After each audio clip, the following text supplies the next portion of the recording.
Hi, I'm Boris Pendergrass, and this is the Survive and Layoff Community Conversation. And this group, this community, it's just about a place where we can get people, subject matter experts, put together resources and experience to help people who are going through seasons of change, challenge, opportunities, right? That's, layoffs, career changes. So today we have a fantastic guest who has expertise and experience in this area. So I'd like to welcome today my guest, James Smith. He is president and CEO of J. Anderson and Associations. They are an executive search firm, also full life cycle recruitment, retention. They're consulting companies on, how to grow their talent. So with that, I just want to say, James, welcome today. And just tell us a little bit about J. Anderson before we get started. Thank you, Boris. So J. Anderson we are an executive search firm, as you mentioned, full life cycle recruiting for executives. But another piece of our business is that we don't consider ourselves to be headhunters, right? We consider ourselves to be career fiduciaries, or let's say career managers. So we're not necessarily looking for a job for someone. We're looking for a career or something that's going to enhance their career and enhance their lives. So that's really our big focus. The other part of that is on the career management side is, just helping folks make career decisions when they're looking for opportunities or when they're out of work, and kind of guiding them and telling them how to get started on a search and how they should position themselves in the marketplace. Well, and that's right in line with this. This whole community started because I just finished writing a book called Surviving Layoffs, and I've been in the technology space over 25 years, six-figure incomes, and 3 times in those 25 plus years, my name was on the list, right? Hey, Boris, you got to find a new job inside, outside the company. So how do you deal with that time of change, the challenge, the opportunities that's there? So, we're going to have a bunch of people addressing that. But in our conversation before we got on camera here, you made a statement, and I think it's just so key. You said relationships matters. So I just wanted us to start right there, as you talk about helping people with career opportunities, career change, relationships that matters. What were you driving there? What were you saying there? Build that out for me. So relationships do matter. And over my 15 years in owning this company, we've had to deal with layoffs, downsizing. The market changes is very cyclical, right? So we always go through this almost every 10 years. We have this market influx and market change. So we've always had to deal with how do we help people, because you can't help everyone, right, but you can guide them and lead them and give them ways that they can, focus on things that they need to do, right? Besides, get your resume together, fix your LinkedIn profile. I mean, those things are critical. Every person that's looking for someone to hire, the first place they look is on LinkedIn.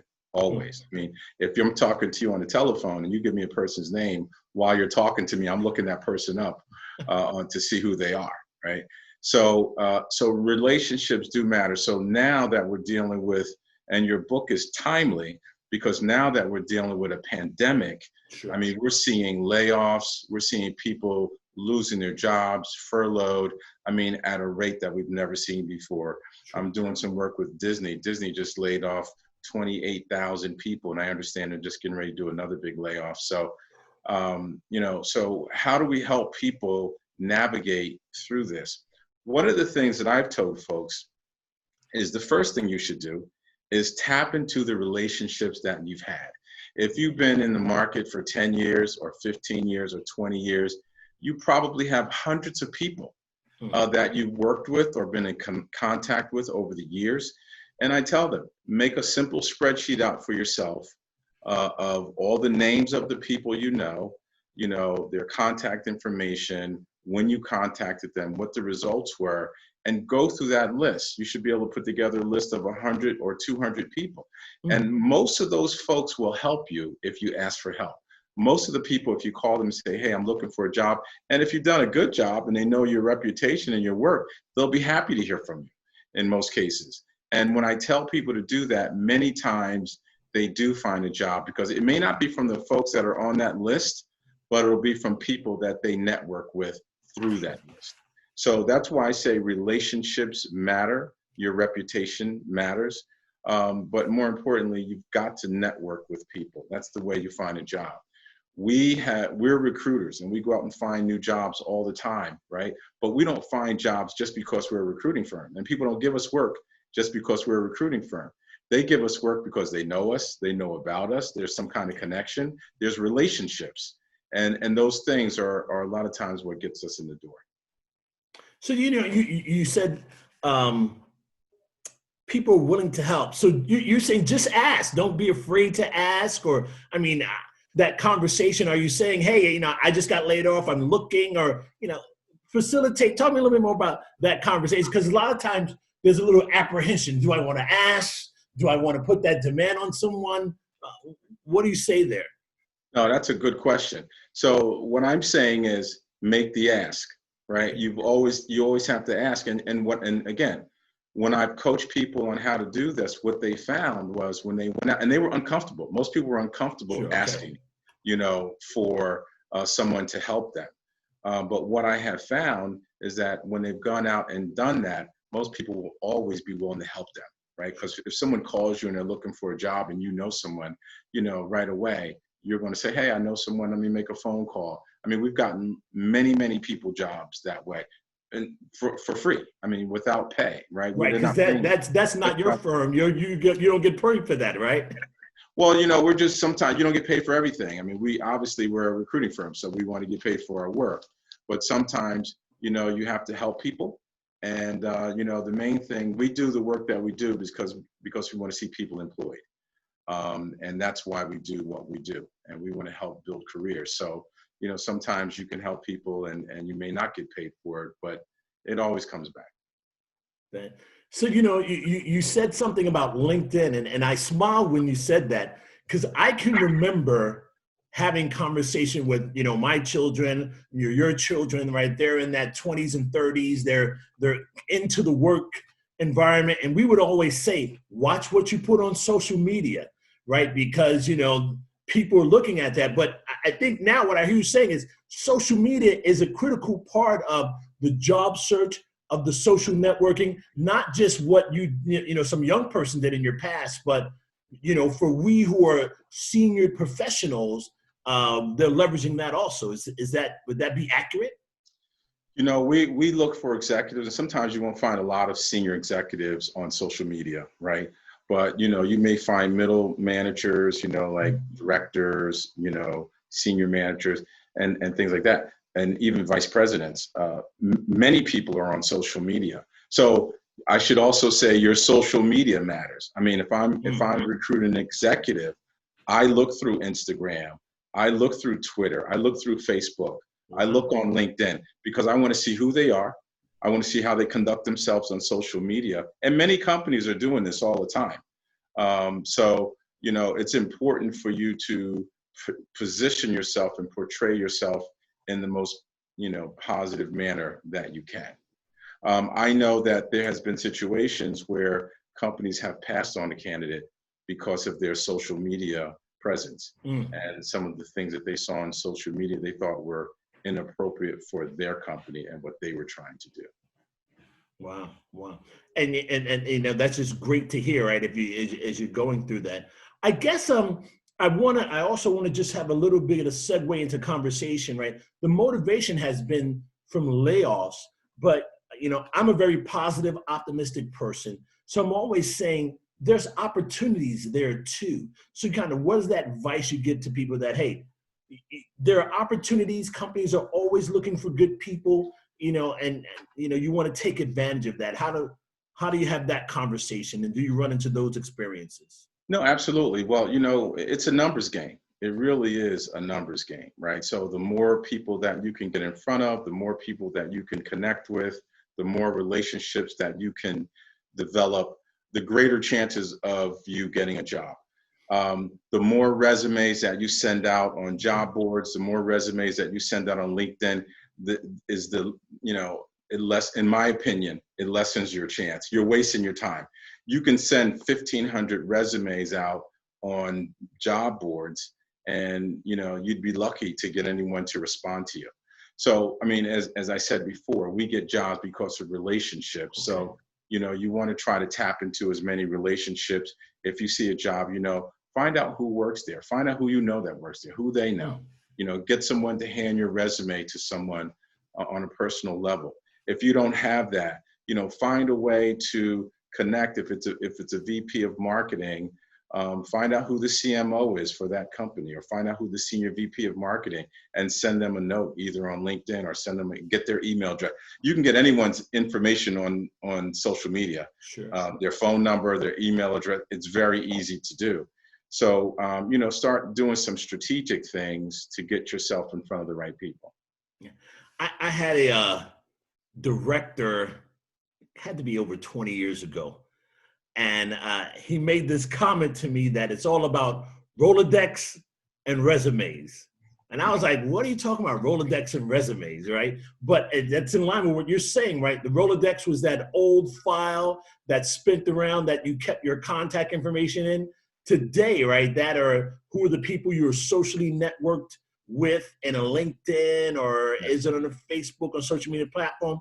And then the resume is your reputation, right? The things that you've done. And I think I heard you say that, right? Hey, you go through those hundreds of people. There are people who like the work that you've done, who feel confident and good about working with you and would recommend you. So Rolodex and resumes just in a digital age. Would that be kind of correct? It is correct. As a matter of fact, when I see people who have a LinkedIn profile and they have 138 connections, and they've been working for 20 years, and I look at that and I go, this person's going to have a hard time finding a job, because they're really not a networker. They're not connecting with people. So what should that number be? I mean, what's normal? What's in a good, what constitutes a good social networking community? I would say that, 500 should be the minimum. You really should be at, you don't have to be like me. I'm probably at about 15 or 20,000, right? You don't need to be at that level, right? But you should at least have 500 to 1,000 people in your network, because remember, there's 6 degrees of separation. LinkedIn goes 2, right? Second and third. And a lot of those folks that you're connected to, you can click right on there and find out who their connections are. So then it gives you a lot more latitude in terms of connecting with people. I mean, it's an incredible web of people that you can connect with if you're strategic about it. Well, hey, I thank you. As we come to the end of our time, I guess, any last communications you would say to people? I mean, we're in this pandemic. Change happens often, right? Layoffs happen often. What would you say to our community kind of in this conversation that we're having? What I would say is that it's unfortunate that we're in a situation that we are in right now with the pandemic. But what I will tell you is that there are still people hiring. We're busy, and we're very busy, actually. In the beginning of the pandemic, there was, we had 3 or 4 months where we had virtually no activity. But companies are starting to turn around.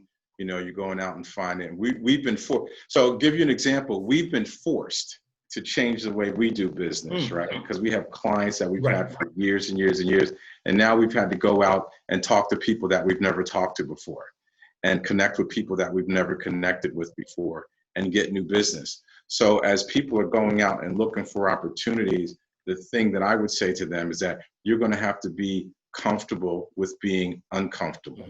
And you're going to have to go out and have conversations with people that you never had conversations with.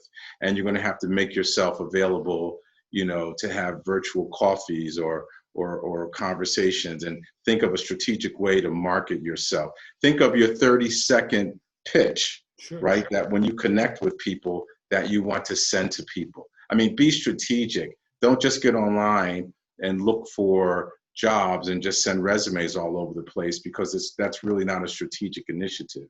So what I would say is, think about what you want to say, make it strategic, and it doesn't have to be long. I'm talking about a sentence or two, Sure. right? That really catches the eye of someone who is particularly in your field, or someone who would want to talk to a person like you, because you have 10, 15, 20 years of knowledge, and people are looking for that, right? They really are looking for that. They're not looking for the unskilled person. So now with the job market being so tight, they're really looking for the best of the best in the market. So, you just really should be strategic about it. There are people hiring. I wouldn't feel, down as though the market is falling apart. It's not. Again, there are opportunities out there, but just be strategic about what you're doing, and I think you will have success. Make the list that I mentioned earlier, Yes. and use that list and call everyone on that list. And if you go through the list and you find that you didn't have success, make another list and just continue to go. It's a numbers game, and you just keep going and you keep going, and you'll get to the right person. But it just takes a lot of effort. Well, James, I just want to say thank you for having this community conversation with us. I thank you for your expertise and your experience, and the information you share, I'm sure is going to be helpful, a blessing, and really encouraging the people. So with that, audience, thank you for joining with us. We'll see you next time on our Surviving Layoffs Community Conversation. Thank you, Boris.